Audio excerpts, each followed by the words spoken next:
Ang kwentong ito ay hango sa totoong buhay. Karanasan ito ni Awu. Taong 1988, Impasugong, Bukidnon.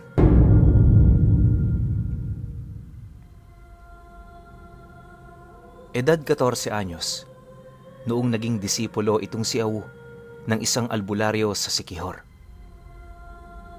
Bali nagmula talaga sila sa lugar na yon at napadpad lamang siya sa Impasugong noong bigla na lamang nawala yung maestro niya.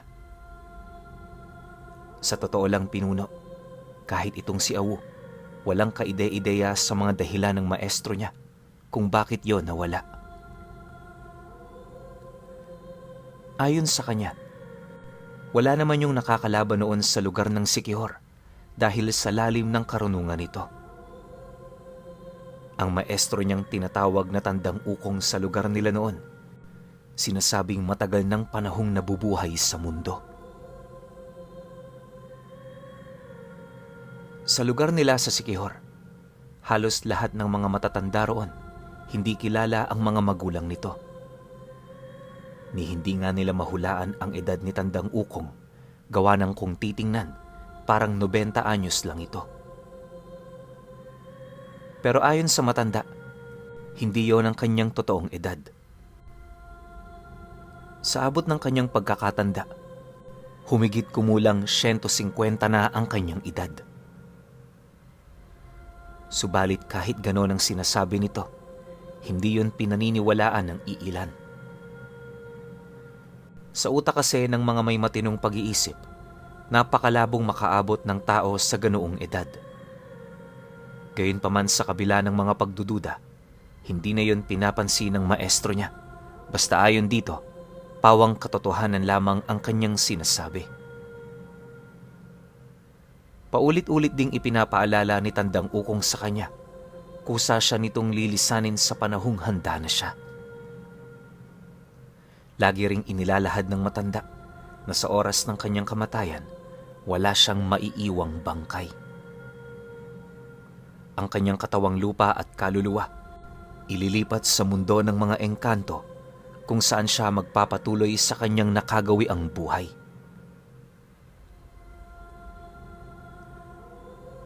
Magmula noong hindi pa nagaganap ang pangyayari, lahat yon ipinagsawalang bahala ni Awu. Akala niya, nagbibiro lang yung matandang yon pero isang umaga, bigla na lang yung nawala. Nang malaman ni Awu ang tungkol sa bagay na yon, ilang beses naman niya yung sinubukang hanapin pero sa kasamaang palad hindi niya na yon nakita pa. Basta ang natagpuan niya sa mismong silid nito ay yung huling isinuot ng matanda. Kumpleto lang yon, tapos nakaratayo ng maayos sa higaan na parabang naglaho na lamang na parang bula ang katawan nito. Dahil sa alam niyang makapagdudulot yon ng kuro-kuro sa kanilang mga kakilala, nagbigay na lamang siya ng abiso na umalis muna yon pansamantala.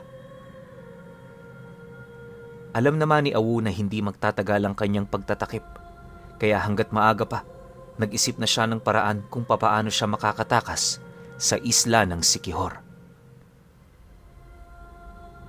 Halos inabot din siya doon ng ilang taon kakahintay, hanggang sa dumating ang puntong may nasipat siyang bangka ng mga mangingisda na napadpad sa isang liblib na pangpang sa kanilang lugar. Matapos naman niya itong masilayan, hindi na siya nagdalawang isip na doon ay lumapit at makiusap. Sa isip-isip ni Awu, yun na lamang ang kanyang pagkakataon na tumakas, kaya kahit anong mangyari, sasakay at sasakay siya sa bangkang yon. Alam niya kasi noon sa kanyang sarili na sa oras na malaman ng kanyang mga kababaryo na pinagtatakpan niya ang tungkol sa pagkawala ng kanyang maestro, paniguradong malalagay siya sa alanganin. Hindi rin biro ang kanyang sitwasyon na kinakaharap noon, lalo pat ang mga kakilala niya sa lugar na yon ay pawang may mga kaalaman pagdating sa lihim na karunungan ng kaliwa. Kaya lang yung naging kalapit ni Tandang Ukong ay dahil sa mga tangang karga nito. Sa pagdating naman niya sa pangpang, una naman niyang hinanap yung kapitan. Akala nga ng mangingisda noon, bibili siya ng huli nito, pero pagkalahad naman niya ng kanyang pakay, nagpumilit namang tumanggi ang mga ito. Dahil dito, wala namang nagawa si Awu kundi ipagpilitan ang kanyang gusto. Ayon sa kanya, kung hindi niya madadala sa maayos na pag-uusap ang mga taong yon, handa siya roong makipagbuno para lamang makaalis sa isla. Dagdag pa niya na, kayang-kaya niya yung patumbahin lahat kung yon ay kinakailangan. Nang marinig naman ng kapitan ang kanyang sinabi, wala na rin yung nagawa kundi ang isama siya. Nang marinig naman yon ni Awu, tsaka pa lamang siya kumalma. At mula sa araw na yon, ito na ang kanyang naging daan para makaalis ng Siquijor. Pagdating naman niya sa kabilang kabihasnan, nagpagala-gala muna siya kung saan-saan. Marami siyang nakilalang tao na tumulong sa kanya na walang nakakaalam kung gaano kalalim ang mga karunungang tangan niya. Ni minsan din, hindi ito sinubukang ipaalam ni Awu hanggang sa dumating ang puntong napadpad na nga siya sa lugar ng Impasugong. Dahil sa masyadong marami ang kinakailangan niyang gawin kapag manirahan siya sa mga baryo, pinili niyang tumira na lamang sa bundok. Hindi na mahalaga kung ano ang kanyang kakainin. Gawa ng unang-una, sanay na rin naman siya. Ayon pa kay Awuna, ang bundok na pinaglalagyan niya noon, tirahan ng isang pamilya ng aswang. Noong una, naging madalas ang mga paninindak nito sa kanya. Pero pagparamdam naman niya rito ng kanyang kakayahan, paisa-isa yung nagsilayasan sa lugar na yon. Dagdag pa niya na, tuwing bumababa siya sa baryo, marami ang nagbibigay ng babala sa kanya sa pinagtitirahan niyang bundok. Pero hindi niya na ito gaanong pinapansin. Pagbibiro ni Awu sa mga taong yon, mapait ang kanyang dugo, kaya walang aswang ang magkakaroon ng interes sa kanya. Matapos naman yung marinig ng kanyang mga nakilala, hindi naman ito maiwasang tumawa. Sa paglipas pa ng mga araw, dahil sa mga tangan niyang mutya, naging magaan ang kanyang loob sa mga ordinaryong taong naninirahan doon. Minsan nga, binibigyan pa siya nito ng mga libreng pagkain kapag nagkakaroon sila ng pagkakataon na makapag-usap. Hindi naman yun tinatanggihan ni Awu. Gawa ng ayon sa kanya, isa yung pamamaraan ng mga kakilala niya para ipakita ang pagpapahalaga nito sa kanilang pagkakaibigan. Dahil sa ganoong pangyayari, naging madalas na ang pagtambay niya sa baryo. Hindi naglaon, may nakilala siya roong binatilyo na nagngangalang Noel.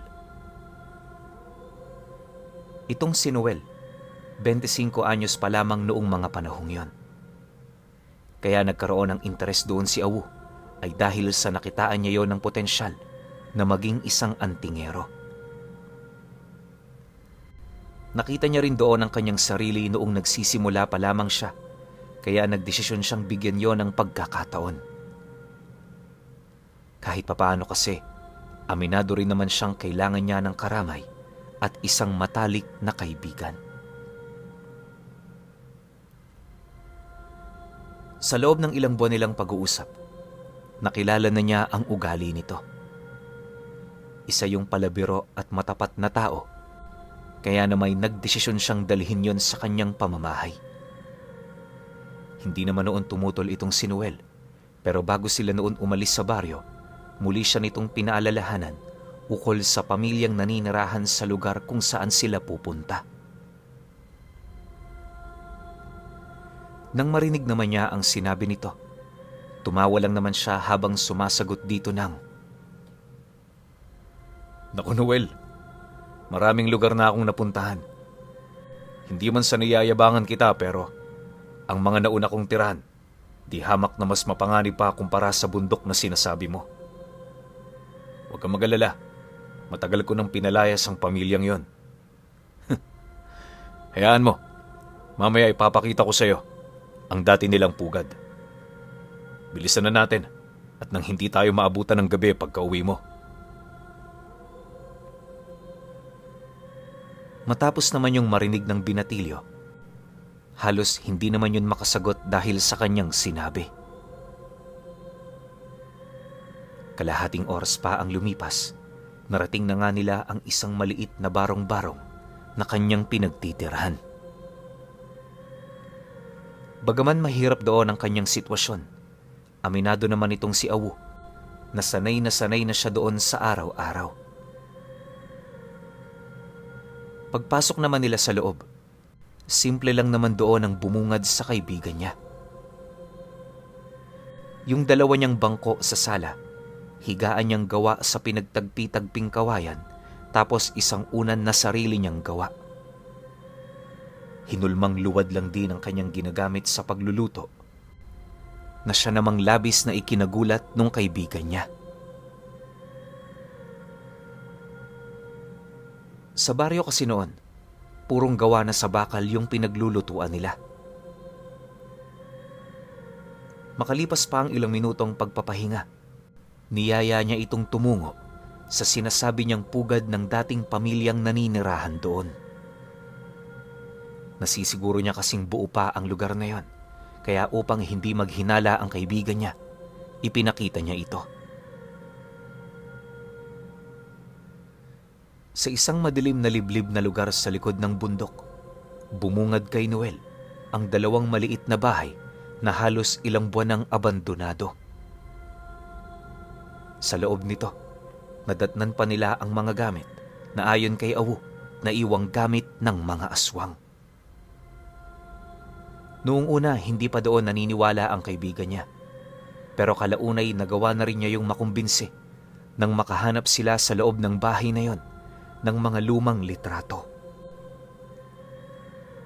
Mismong si Noel na ang nagkumpirma sa mga taong yon, kaya hindi niya ito kinakailangang paniwalain pa.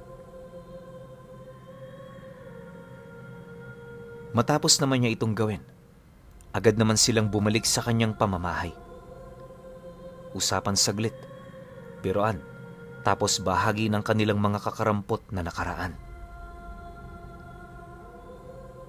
Magmula noon, mas lalong naging malapit si Awu kay Noel. Araw-araw palagi niya itong binibisita sa baryo na parabang kapatid niya yung matagal na panahon nang nawalay sa kanya. Akala nga niya noon, hindi na magbabago ang pakikitungo nito sa kanya. Pero pagdayo nung lolo nito na galing ding si Kihor, doon na unti-unting nagbago ang lahat. Bagaman hindi kilala ni Awu ang matandang yon, malakas ang kanyang kutob, hindi yun pangkaraniwang matanda. Sa presensya at kilos pa lang kasi nito, alam na niyang meron doong kakaiba. Ayon sa kanya, unang beses niya lang yung nakita, kaya hindi niya gaanong matansya ang lakas ng tanga nitong karunungan. Dahil sa ganoong pangyayari, siya na mismo ang umiwas na tumungo sa pamamahay nito.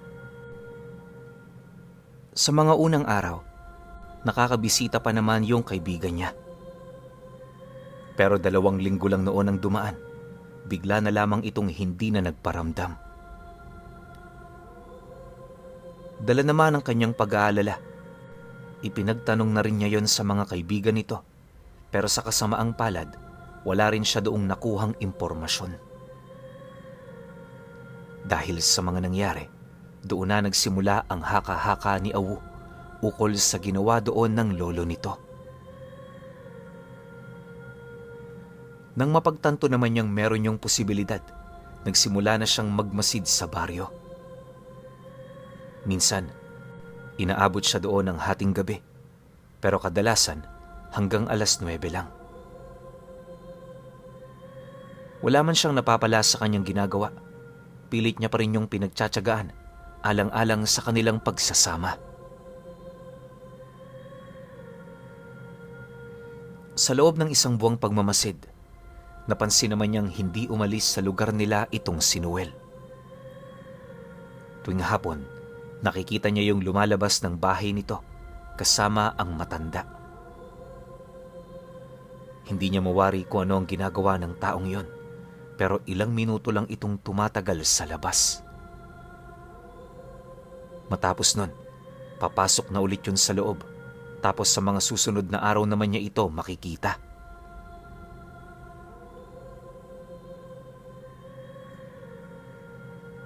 Dahil sa ganoong sitwasyon, maraming bagay ang isinaalang-alang itong si Awu. Una, maaaring may kinuha yung matanda sa kaibigan niya. Nakumpirma na rin niya noong isa yung mangkukulam, pero may mga nararamdaman siyang kakaibang kutob na animoy nagbibigay sa kanya ng mga senyales na mas higit pa doon ang kayang gawin ng matanda. Alam ni Awu na bibihira lang pumalya ang kutob niya, kaya sa pagdaan pa ng mga araw, pinili niya pa ring pagmasdan ng mga kilos nito. Sa kanyang pagmamasid, marami siyang mga kakaibang bagay na napapansin. Isa na rito ay yung pagbabago nito sa mga kapitbahay nito, ang bihirang paglabas ng pamilya ni Noel sa kanilang pamamahay, tapos ang nakakagulat sa lahat ay yung kawalan nila ng abilidad na bumili ng kanilang mga pangangailangan sa araw-araw.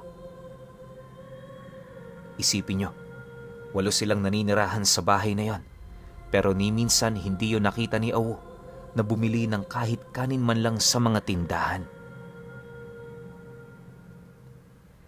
Kapag nasisipat niya rin yung naglalakad sa sentro, napapansin naman niyang tulala lang ang mga magulang nito. Si Noel naman nakayuko lang, animoy may mga bagay yung iniiwasan. Dahil sa kanyang mga nalaman, nagdesisyon itong si Awu na iligtas ang kaibigan niya. Kahit alam niyang kapalit nito ang kalayaan niya bilang isang antingero, hinangad niyang gawin ang bagay na yon alang-alang sa nag-iisa niyang kaibigan. Habang nagbabadya pa lamang ang panganib sa kanyang harapan, inilabas na ni Awu ang iilan sa kanyang mga gamit na minana niya pa sa kanyang maestro. Bawat isa sa mga sandatang yon, pawang may mga baong mutya, kaya sigurado siya sa bisa nito. Matapos naman niya itong gawin, naghintay siya ng kabilugan ng buwan sa kadahilanang ang buong akala niya mas aktibo sa mga ganoong panahon yung matandang mambabarang. Subalit lingid sa kanyang kaalaman, siya rin pala ang mismong dahilan kung bakit yun dumayo. Isang gabi, habang dinadasala ni Awu ang kanyang mga gamit, may narinig siyang kakaibang huni ng ibon sa labas ng bahay niya. Dahil sa huning yon, pansamantala naman niyang itinigil ang pagdarasal sa kanyang gamit. Malakas kasi ang kanyang kutob, tagapagmasidyo ng isang aswang na maaaring nagawi sa kanyang lugar. Dahil dito, agad naman siyang sumilip sa bintana ng bahay niya, pero wala naman siyang nakita. Sa puntong yon, napangiti lang naman itong si Awu habang iniisip kung ano ang kanyang gagawin sa oras na madakip niya ito. Kampante naman siyang hindi siya nito matatalo, gawa ng ilang aswang na rin ang kanyang pinatumba gamit lamang ang abilidad ng nawala niyang maestro. Makalipas pa ang ilang minutong pagmamasid, pagsarado naman niya ng bintana, muli niyang narinig ang paghuni. Dahil dito, imbis na sumili pa sa labas, minabuti na lamang niyang ipagsawalang bahala ang nilalang na yon. Sa pagpapatuloy ng ganoong pangyayari, naramdaman niyang dumikit na sa kubo niya ang hayop na pinagmumula ng tinig. Nang mapansin naman ito ni Awu, natatawa naman siyang nagwika sa nilalang na yun ang, "Huwag mo na akong takutin. Matagal ko nang pinatay ang takot sa katawan ko. Kung wala kang balak na paslangin ako, mas mabuti pang umalis ka na. Huwag mo na akong hintayin na makalabas ng bahay. Kung ayaw mong pagsisihan ang ginawa mong pag-iistorbo sa pananahimik ko." Pagkalahad naman ni Awu sa mga katagang yon, mas lalong lumakas ang huni ng nilalang. Dahil dito, wala na nga siyang nagawa kundi ang lumabas ng bahay, bitbit ang pinamanang gulok ng nawala niyang maestro. Sa pagdating naman niya sa bakuran ng kanyang tahanan, bumungad sa kanya ang napakadilim na paligid. Nawala rin yung ingay na kanyang naririnig, pero alam niyang nagtatago lang ito. Hindi naglaon. Nang akmang babalik na siya sa loob ng bahay niya, bigla naman siyang natigilan nang makarinig siya ng boses ng isang matanda na nagsasabi ng, "Awu! Matagal na panahon na kitang hinahanap. Si Maestro Ukong nasaan? Balita ko kasama mo siya rito ah. Kayong dalawa talaga, oo. Umalis kayo ng isla na hindi man lang kayo nag-abiso." Pagkarinig naman niya sa mga katagang yan, dali-dali naman siyang lumingon sa pinagmumula ng tinig. Yung boses kasi ng matanda, napansin niyang minsan niya na itong narinig. Pagsilay naman niya sa kanyang likod, laking gulat na lamang niya nang bumungad sa kanya yung matandang palaging kausap nung maestro niya. Alam ni Awu na nagtataglay ito ng malalim na karunungan ng kaliwa, kaya sa isang iglap, nakaramdam siya ng matinding takot sa katawan. Walang sabi-sabi, agad naman niyang itinago ang hawak niyang gulok, sabay sagot doon ng, Paano mo ako natuntun sa lugar na ito? Manoy Uswag, wala namang kaming kasalanan sa inyo ah. Ba't nyo kami sinusundan? Nang marinig naman yon ng matanda, paulit-ulit naman itong itinanong sa kanya kung nasaan ang maestro niya. Matapos naman niya yung sabihin, unti-unti namang ngumisi ang matandang yon na parabang may binabalak yung plano. Makalipas pa ang ilang minuto, laking gulat na lamang ni Awu nang bigla yung magpalit anyo. Halos segundo lang noon ang naging pagitan nang maging isang halimaw ito. Matagal nang alam ni Awu ang tungkol sa kakayahan nitong magpalit ng anyo, pero hindi niya inakalang yon ay totoo. Ayon sa kanya, ang wangis ng matandang yon hindi nalalayo sa wangis ng mangkukulam na may kakayahang magpalit anyo. Kung susumahin ang itsura nito, para yung isang matandang hukluban na may napakapangit na pagmumuka. Paglalarawan ni Awu sa matandang yon, nakalabas na ang mismong panga nito, tapos yung mahaba nitong mga daliri na babalot ng kulay itim na sinulid. Para rin yung aswang kung titingnan, pero naniniwala siyang anyuyo ng isang mangkukulam na nasa mataas na antas.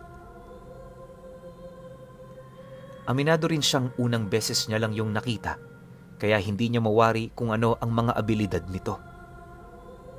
Napag-isip-isip din niyang maaaring nagkaroon niyo ng lakas ng loob magmula noong napag-alaman nito na matagal na palang hindi niya kasama si Maestro Ukong.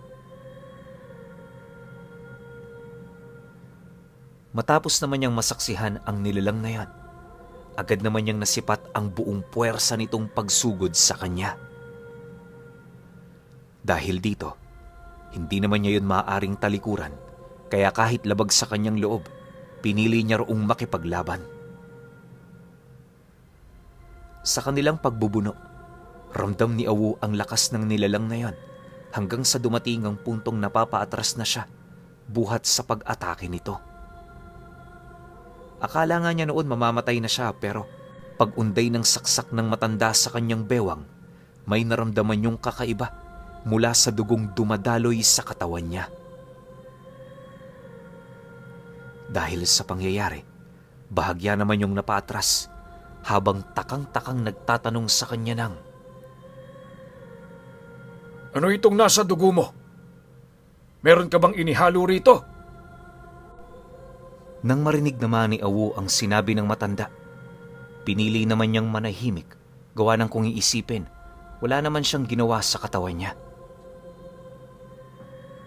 Imbis din na makipagsagutan sa nilalang na yon, nagdesisyon siyang atakihin ito habang meron pang pagkakataon.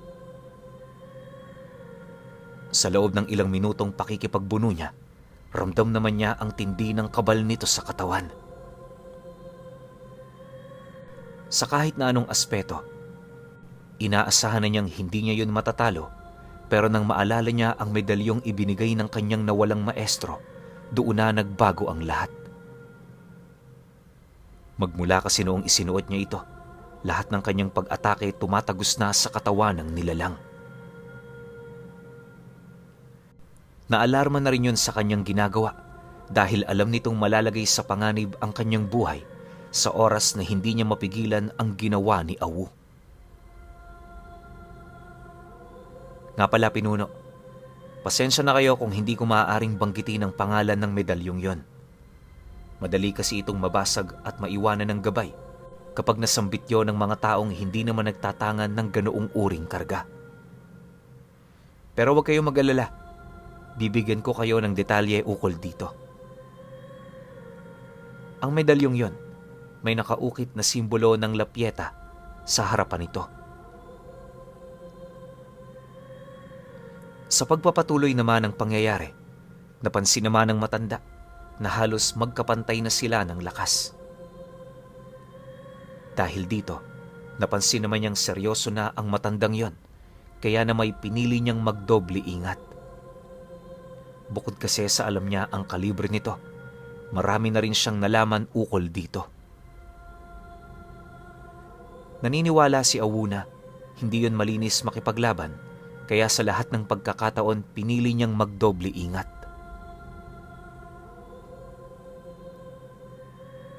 Pagkaraan pa ng ilang minuto nilang pagbubuno, hindi niya pa rin mahanap ang kahinaan ng matanda. Akala niya magagawa niya yung malaman bago siya nito maunahan, pero sa muli niyang pagsugod sa kinaroroonan nito, bahagya naman siyang natigilan nang maramdaman niya ang pagtagos ng matalas nitong kuko sa kanyang katawan. Pagsilay naman niya rito, agad naman niyang nakita ang pagtulo ng kanyang dugo, dahilan para mandilim ang kanyang paningin.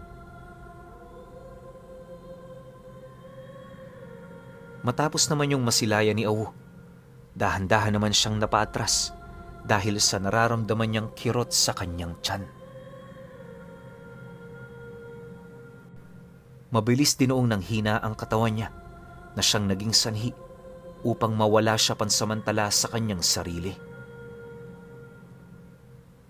Nang mapansin naman niyo ng matanda, bigla naman siya nitong sinugod, subalit bago pa man lumapat sa kanya ang pangwasak nitong atake, bigla yung lumihis ng direksyon sa hindi malamang dahilan.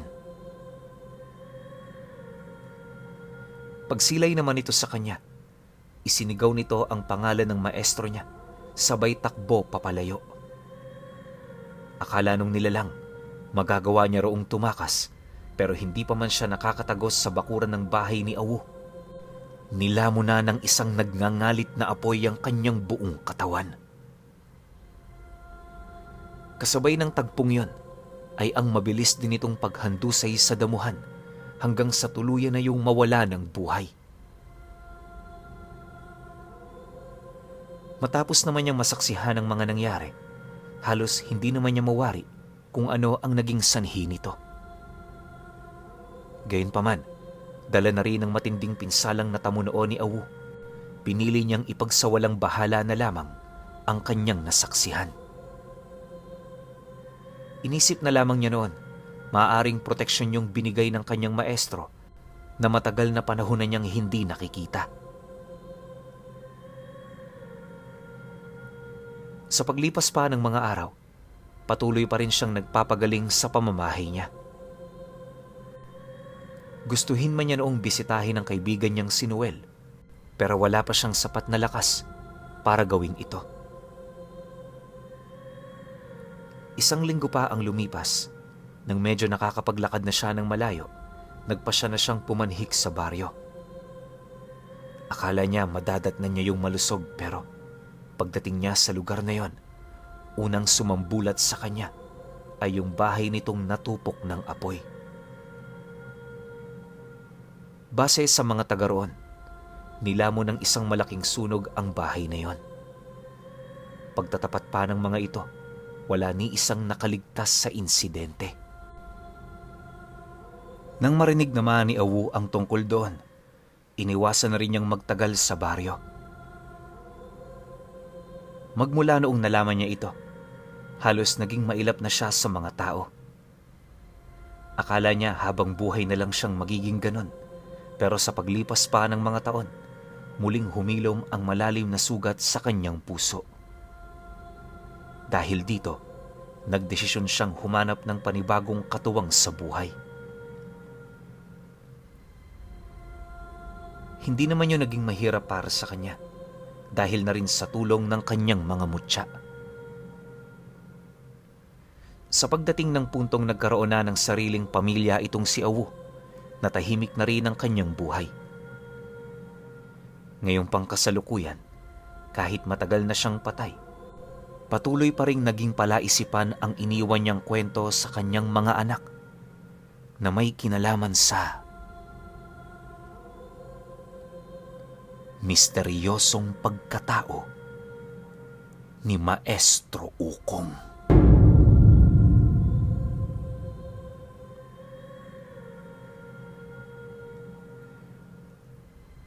Okay. Opinyon ko sa kwento. Galing, no? Alam nyo, para sa akin, itong si Maestro Ukong isang purong dibino. Ba't ko nasabi? Karamihan kasi sa mga nagiging kwento natin dito sa channel na once na namamatay ang isang mahusay, magaling na manggagamot, albularyo, or dibino, isa lang ang bagsakan nila. Hindi talaga sila totoong namamatay. Siguro yung katawang lupa nila nandito, pero yung espiritual nila napupunta sa mundo ng mga engkanto para dun ituloy kung ano yung nasimulan nila sa mundo ng mga tao. Diba? Pansin nyo, marami tayong ganyang klase ng kwento. Pero ang pinagkaiba lang rito kay Maestro Ukong, buong pagkatao niya nawala. So may chance rin na pwedeng yung pagkatao nito ni Maestro Ukong nalipat sa wisyo ni Awu. Kasi pansinin niyo, nung sinaksak siya ng aswang, ibang dugo yung lumabas. So naisip ko na pwedeng sumanib si Maestro Ukong dito. Yun siguro yung nakatalaga sa kanyang misyon. 'Di ba? O tumawid siya sa mundo ng mga engkanto tapos ginagabayan niya pa rin tong naging disipulo niya.